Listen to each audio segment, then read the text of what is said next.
Buenas tardes, compañeros. La clase del día de hoy vamos a continuar con la capa de transporte. Vamos a hablar de forma técnica y de forma más precisa en lo que es los protocolos TCP y UDP.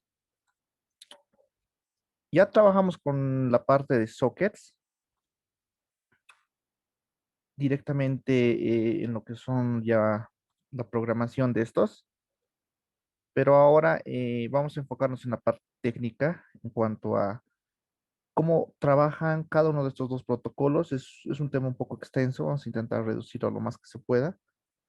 Y bueno, primeramente vamos a hacer no un repaso, sino acá podemos ver la comparativa del modelo OSI y el modelo TCP/IP. Actualmente en la universidad estamos trabajando o se está trabajando con el modelo eh, top-down de aprendizaje en cuanto a redes. Este modelo básicamente es que primeramente estamos aprendiendo desde la capa de aplicación para arriba, ¿no? Básicamente eso. Y algunos libros, alguna referencia de esto es que la mayoría trabaja de abajo hacia arriba. O sea, la capa física, la capa de enlace de datos, la capa de red y viceversa. Pero acá va a ser al revés. Vamos a trabajar primero con la capa de aplicación. Ya lo hicimos con el HTTP, DNS, en los demás capítulos que llevaron en la asignatura. Directamente ahora de todos los ejercicios que hemos hecho con sockets, más que todo en la capa de aplicación, y que está también inmerso en la capa de transporte, vamos a saltar a la capa de red del próximo capítulo. El porqué de ver esta temática, el por qué estoy hablando de esto, es por una razón. Acá, por ejemplo, vamos a empezar a hablar y recordar lo que era el multi-homet. Eso lo abrí en una de las primeras clases, creo que la primera inclusive. El multi-homet es básicamente que un dispositivo, en este caso un computador, un celular, etcétera, pueda administrar varias interfaces de red al mismo tiempo. Antes era un poco más complicado. Normalmente solo se tenía una tarjeta de red dedicada a un medio de transporte, ¿sí? O de recepción de red, que puede ser el UTP, ¿no? Por cable, puede ser, digamos, red inalámbrica Bluetooth o Wi-Fi, pero ahora podemos tener varias. Entra a nivel de capa física, lo que voy a comentarles. Eh, en cuanto al multihomed, en la capa 2 podemos tener varios dispositivos, varias tarjetas de red. Digamos, acá puede estar el BINET, que es como lo nombramos al Bluetooth. Puede estar lo que es una WLAN, una, esas son las interfaces, los nombres de interfaces en Linux, o, un, o una Ethernet EP, creo que es, si no me equivoco. Cada una de estas trabaja a nivel de capa de enlace de datos con su propia tarjeta de red y todos los paquetes o todas las tramas que pasan por estas, como les mencioné, se llama tramas en la capa de enlace de datos, cada uno administra, cada interfaz. En el capítulo de interfaces de red vimos que la tarjeta de red como tal es, que está, es la que se encarga, es la que se encarga de administrar los tramas a nivel de enlace de datos. Cada interfaz tiene su propio manejo. Ahora, a nivel de capa de red, ya bueno, eso mucho no importa porque acá más es un enrutamiento. A nivel de transporte, que es lo que vamos a llevar, existe un único, o sea, para manejar lo que es el HTTP y el UDP son únicos. eh, UDP y el TCP únicos. Vale decir que, por ejemplo, si tengo por WLAN estoy abriendo una página del protocolo de aplicación HTTP. Obviamente voy a usar el TCP por ende. Todos los archivos, todas las tramas, todos los paquetes, todos los segmentos que van a ir por en esta computadora, primero lo va a identificar mi interfaz, pero van a ir a TCP. Y si por el cable Ethernet estoy realizando con otra IP, obviamente otra tarjeta de red, otro, todo distinto, otra interfaz, pero dentro de mi misma computadora estoy realizando otra conexión TCP, pero a otra página, por decirles, todos van a pasar por el mismo TCP. Una computadora, en este caso nuestros dispositivos, nuestros CPUs, nuestras máquinas, solo tienen un puerto UDP y un puerto TCP por el que trabajan. Toda la información de todas sus tarjetas de red, de todos sus dispositivos o medios de conexión que tengan, van a pasar por el mismo. Acá me he equivocado. Mm, esa parte es esencial. En un computador solo existe una vía para los archivos, las tramas UDP y para los segmentos TCP. No existe dos canales, ¿no? Pero sí, por interfaz existe, cada uno tiene su propio canal. El de Bluetooth va a tener su propio canal, el de Wi-Fi va a tener su propio canal, el de Ethernet va a tener su propio canal. Esa parte es un poco, tal vez abstracta en ese sentido, pero necesaria. Ahora vamos a empezar a hablar de la cabecera del UDP. Voy a intentar copiar algo sencillo.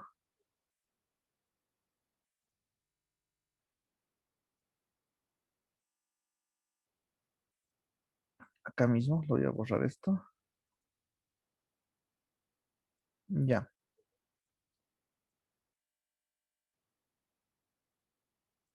Acá podemos ver una cabecera simple de lo que es el protocolo, ¿no? Lo que manejamos. Como lo trabajamos en los sockets, tiene una asignación para el puerto, para la fuente, o sea, el que nosotros trabajamos como tal, y el puerto de destino. Tiene la longitud del datagrama, la longitud del paquete, del datagrama en total, y tiene su checksum. El checksum es básicamente, este concepto de checksum es para todos. Es como en 112 si no me equivoco, hacíamos lo que era el complemento a uno, complemento a 2 si no me equivoco, y uno más había, no recuerdo. Tal vez uno de los compañeros acá presentes se acuerde, había uno más. Básicamente es eso. ¿Por qué hacemos esto? ¿Por qué hacemos un complemento, una suma de los bits? Unos y ceros, básicamente el complemento a uno era de un número binario largo, indistinto de su tamaño. Su complemento a uno era donde los ceros iban los unos y donde los unos los ceros, totalmente viceversa. Se sumaba a uno y sumando el complemento y supuestamente el resultado que queríamos de la operación nos daba como una comprobación. Exactamente lo mismo. Acá vamos a agrupar los bytes en grupos de 16 bytes para comprobar el checksum es a nivel de capa de transporte, a nivel de capa de red y de ellos, y hacen su propio checksum en cada capa, ¿no? Eso es para verificar que el paquete ha viajado y no se ha destrozado, no ha habido un cambio en el transcurso. Esta parte siempre lo vamos a ver. En la anterior clase vimos lo que es el sniffer de Wireshark. Vimos esta casilla reiteradas veces, no sé si recuerdan, y está en la mayoría de protocolos, en los más esenciales, que es el IP como tal de la capa 3. Hace su reconocimiento de checksum para ver que el paquete no llegó corrupto. Desde acá, desde la capa 3 ya existe lo que es prevención de errores para poder de alguna forma descartar o tomar en cuenta este paquete. Ese es el checksum. Él tiene también su propio checksum, el UDP, el header, en lo que es la capa. 4 en la capa de transporte. Acá vemos la pseudo cabecera, como bien lo indica, que no va directamente asociada eh, en la cabecera como tal, o sea, no va bien definida, pero sí se suma al hacer el acknowledgement. Todos los términos que les menciono lo vamos a eh, explicar a detalle en un momento. Todo el tamaño, todo esto, pero cubre lo que es el tamaño de paquete en total. Si no me equivoco, tiene una cabecera de 20 bytes, la cabecera UDP.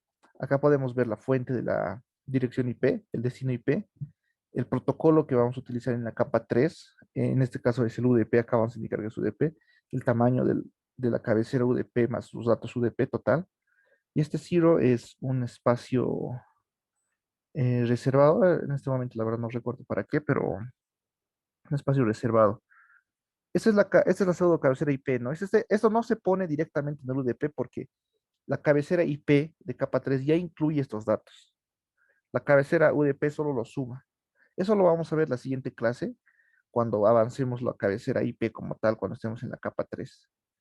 Por eso mencionaba las metodologías de enseñanza son muy importantes. Nosotros estamos yendo de arriba a abajo. O sea, primero hemos visto la capa de aplicación, luego estamos viendo la capa de transporte.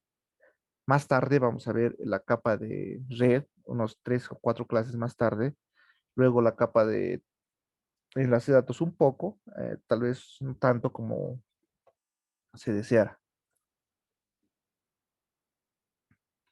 Vale decir también que el checksum del IP solo es para la cabecera UDP. No hace un checksum en lo que les mencionaba, que suma el complemento a uno de los datos, más los datos de la que tiene que tiene este paquete, ¿no? Este datagrama. Solo hace un checksum de la cabecera. Esto ya le es suficiente para comprobar que el archivo no ha llegado corrompido. Tomando todo esto en cuenta y viendo estos dos aspectos, esto le mencioné que era lo más importante, ¿no? El puerto de origen y el puerto de destino, la IP la dirección de la IP y la dirección de IP destino. Con esto le mencioné que con estos 4 datos era todo lo que necesitábamos para construir un socket. Todo esto y esta parte entra en otro tema, eh, subtema de lo que vamos a llevar, que es la multiplexación. Esta multiplexación estábamos hablando a nivel de capa 4. Eh, en el capítulo 2, en el tema 2 de la matriz, o tema 3 si no me equivoco, hicimos multiplexación, pero eso estábamos hablando al nivel de explicar lo que es la conmutación de circuitos y de paquetes, pero más que todo la conmutación de circuitos. Esa multiplexación es totalmente distinta, es otra multiplexación, espero no se confundan. Esta multiplexación es de capa 4 y habla más que todo de lo que les mencioné anteriormente, de que en una red multi-homet, a ver, tal vez vuelvo a hacer, en una red multi-homet nosotros podemos de alguna forma, eh, vamos a multiplexar porque tenemos varias interfaces. ¿A qué me refiero? La mayoría de ustedes están conectados a su computador por Wi-Fi, pero puede que su Bluetooth esté abierto, por decir, o puede que estén con su cable Ethernet también al mismo tiempo o demás. Y toda la información que viene de diferentes interfaces de red pueden estar trabajando, digamos, pueden estar viendo una página por Wi-Fi y otra página por cable Ethernet, pero todo esto se multiplexa porque todos llegan al punto de lo que es al mismo canal de UDP y TCP. Esto lo voy a borrar para volver a explicar esta parte. No sé si alguien no comprende esa parte. Bueno, eso es un poco, esa parte sí es importante. ¿O alguna duda respecto a eso? No, sí, Esta, puede volver a... claro, eh, lo voy a hacer un dibujo, pero como habla, Ana, les expliqué hace un momento, voy a ayudarme del modelo TCP/IP para que se entienda mejor con el mismo. acá.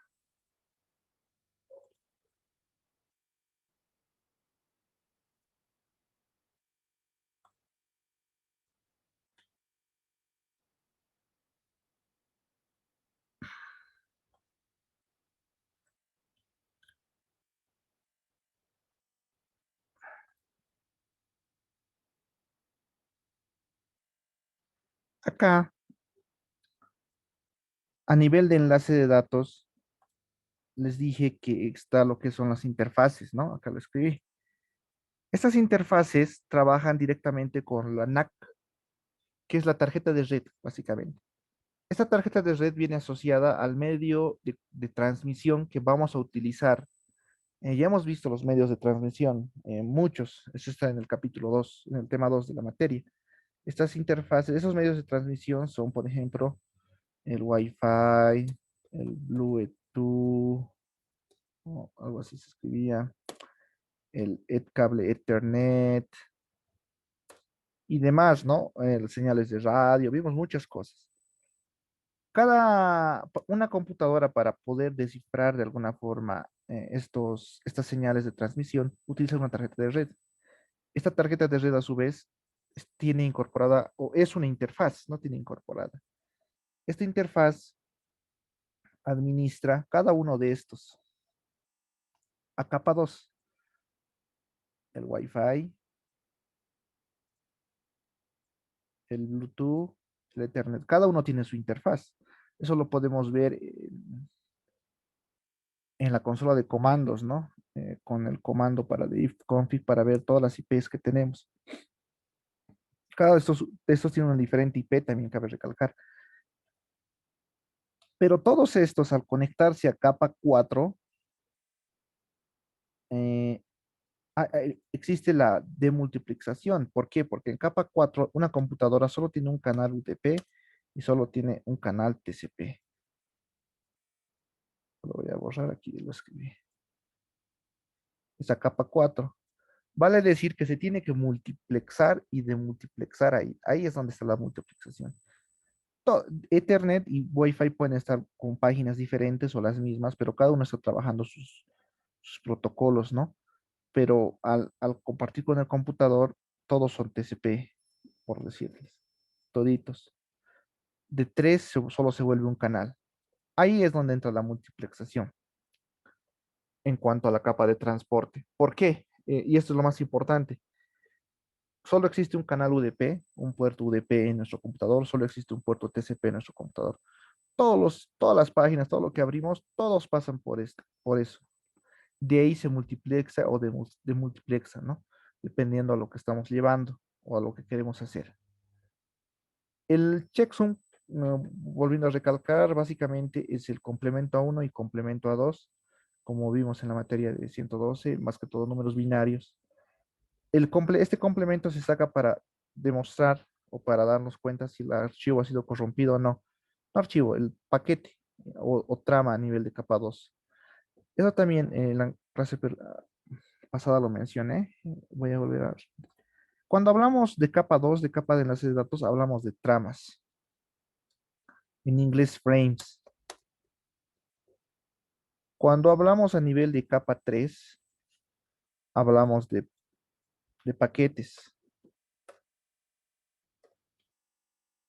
o package, como gusta.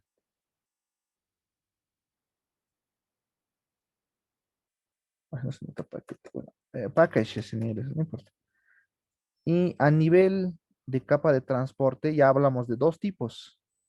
¿Por qué? Porque hay dos grandes protocolos. Para UDP vamos a hablar de lo que son los datagramas. Y para TCP vamos a hablar de lo que son los segmentos.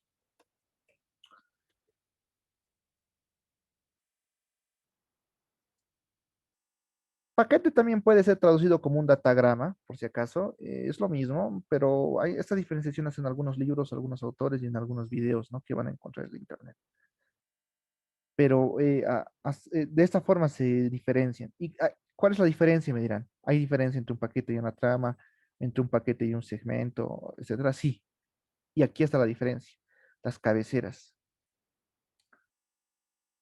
El, Cuando pasa por la capa física, solo tenemos pulsos eléctricos, como les mencioné, en voltajes. Y cuando se va a la capa de transporte, enlace de datos, perdón, ya se empieza a crear la primera cabecera. En esta cabecera es donde existe el CRC y demás otros protocolos de la capa 2. Esta cabecera es un poco más pequeña, digamos, se podría decir, pero tiene algunos protocolos y algunos datos pertinentes a esta capa, ¿no? Esta capa más que todo está relacionada a los switch.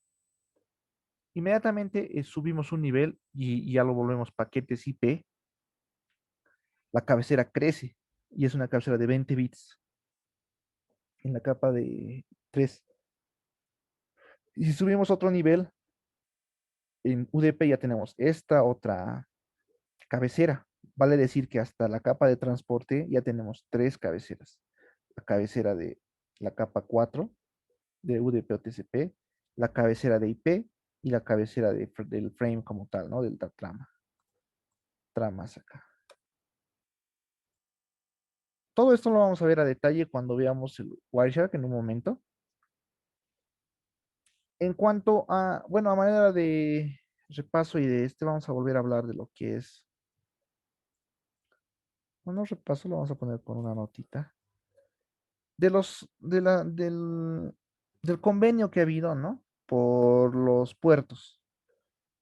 Tenemos como puertos conocidos del 0 al 1023. Estos serían puertos conocidos. Esto lo vamos a agrandar.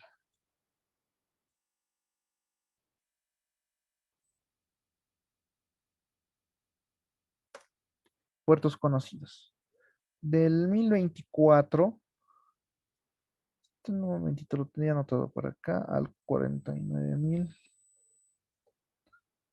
Estos son los llamados puertos registrados o puertos registrados o puertos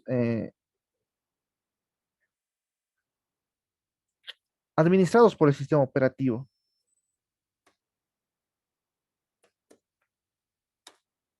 En un momento nos van a... He pasado a la plataforma de Zoom también, perdón el corte de golpe, porque mediante la plataforma de Jitsi que se graban normalmente las clases, ya no trabaja con Dropbox, es donde podía grabar la clase. Es por ese motivo que en Zoom sí puedo grabar. El Zoom tiene 40 minutos, como ustedes sabrán. Va a decir que voy a volver a mandar otro enlace en cuanto acabe el tiempo, que en este caso va a ser 6:40 más o menos, y así sucesivamente. Bajo lo mismo, ¿no? Y en los puertos 49, 152 a 65.535. Estos son los puertos dinámicos o privados. Estos puertos conocidos ya los conocen, ¿no? Ustedes más o menos, el puerto 80, 443, el 21, Telnet, FTP, demás. Son los puertos para los servidores, más que todo, para los servicios de aplicación más conocidos.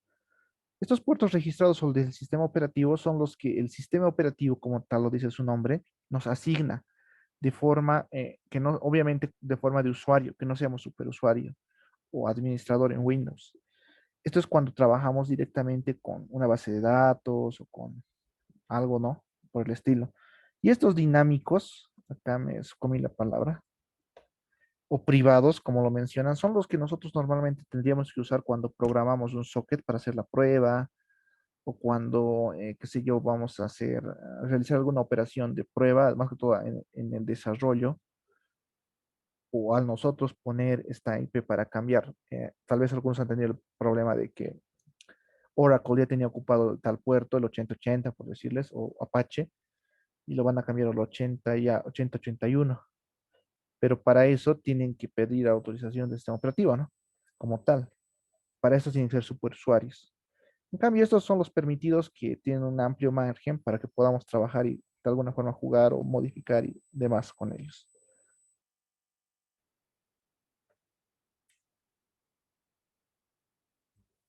Todo esto Es lo que nosotros le llamamos, otra vez volviendo a lo mismo, el modelo o arquitectura cliente-servidor. Ahora ya, la clase pasada y hasta antes del examen, hablamos todo esto de forma más genérica, más de cultura general, más que a modo de desarrollador, digamos, o de una persona no entendida en las redes. Es por eso que voy a hacer otra delimitación acá. De la capa de transporte, acá, la capa de transporte y la capa de aplicación viene de forma directa a lo que es el software, a lo que es, digamos, una persona no sé cómo explicarlo, una persona que no está en miscuida o que no ha cursado la materia de redes, más que todo como un programador, por decirlo. Solo trabaja hasta ahí. Lo que nosotros vamos a hacer y como lo que materia dicta es trabajar de la capa de transporte hacia abajo. Y esto es, por ejemplo, los que les interesa trabajar ya en el área de lo que es hacking ético, pentesting y demás cosas. Esto ya es lo que es la materia de alguien experto en redes.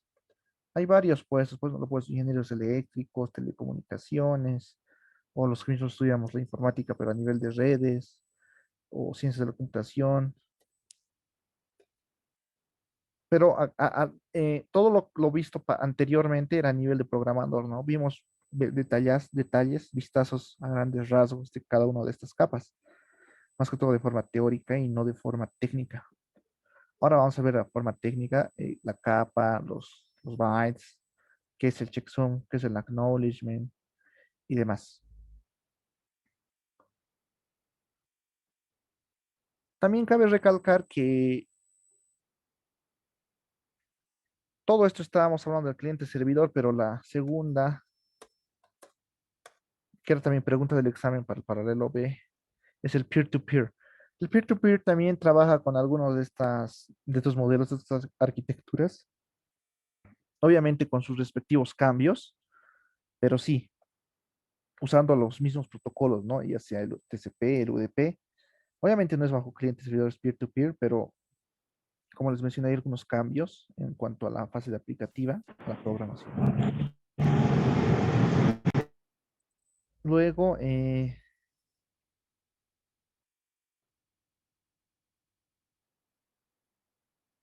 también otra cosa que cabe recalcar, nosotros vamos a ver en el futuro esta nomenclatura.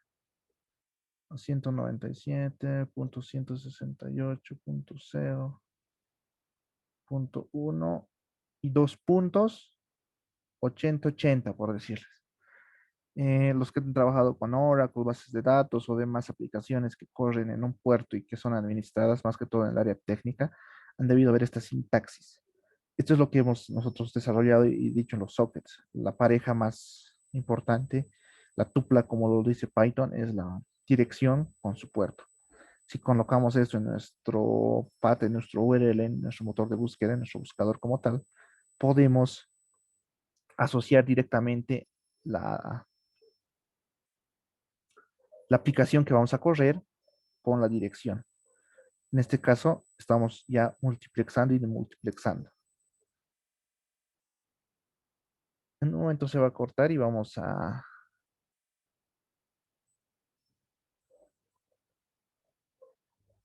voy a volver a mandar el link.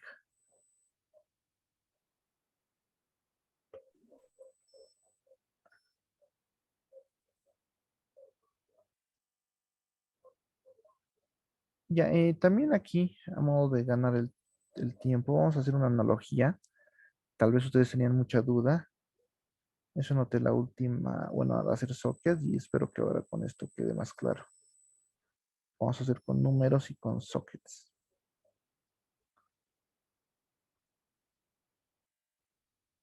Vamos a decir que este es un servidor UDP, qué sé yo, de DNS o lo que sea. Le vamos a poner un IP, pero que es lo más importante. 10.1.0.11. Mejor que sea un puerto TCP para que se entienda.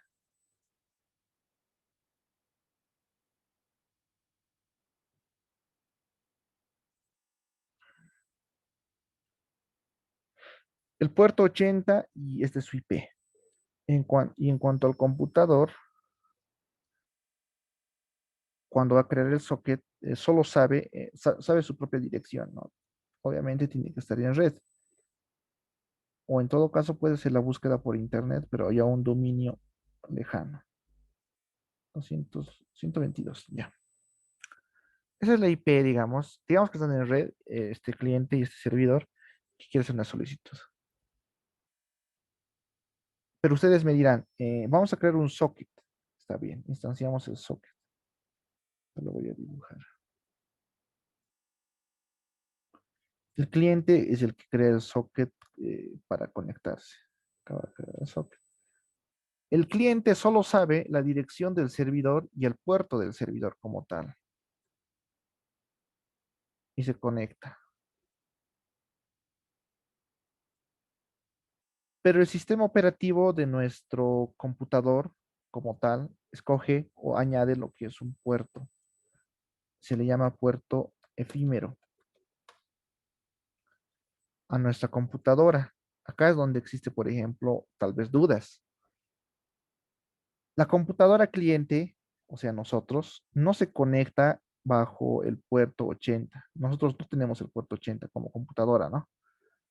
Solo nos conectamos al puerto 80 del servidor con una dirección IP, pero nuestro computador no trabaja con este puerto. Y eso lo han debido dar cuenta al hacer sockets en y algunos ejercicios. Es acá que el computador o el sistema operativo, más claramente dicho, nos asigna un puerto efímero. Este puerto efímero, una compañera tiene el sonido activado. Ahí te lo voy a hacer. Este puerto efímero está entre los dinámicos o privados que les mencionaba, que asigna directamente